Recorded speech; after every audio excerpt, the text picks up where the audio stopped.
So, having put together our data ethics survival toolkit, we can take a look at the case studies. First up, Project Nightingale.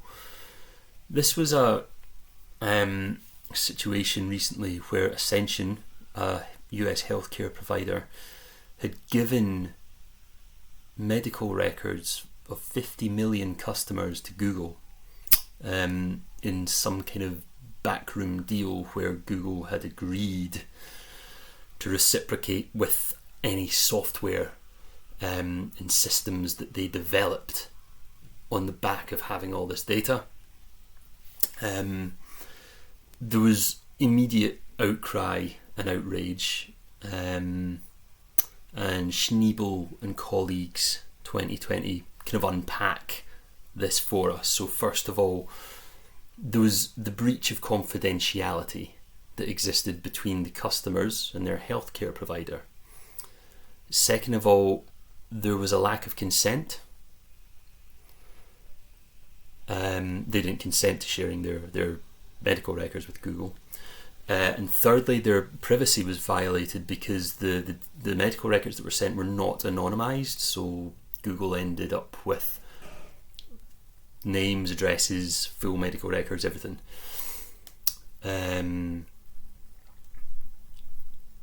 Counter arguments as to why this was an okay thing for Ascension and Google to have conspired to do.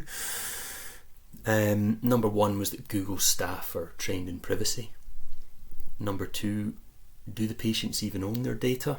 Or do Ascension own it? Maybe Ascension do own the data. It was on their systems.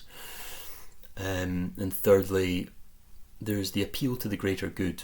Well, think about the software that was developed, that was then shared with Ascension, which improved the systems being used by the healthcare provider, which freed up nurses and GPs and other medical professionals to focus on the jobs at hand. Think of all the lives that were saved, all the lives that were improved as a result of having done this. Is it really that much of a crime? Because we've already outlined our ethical intuitions in line with Kantianism, and we've made it clear that we also think that personhood should be a broader, conceived, slightly more nebulous entity in today's digital world, we can reply to these counter arguments one by one. First of all, the counter argument that the Google staff were trained in privacy is irrelevant.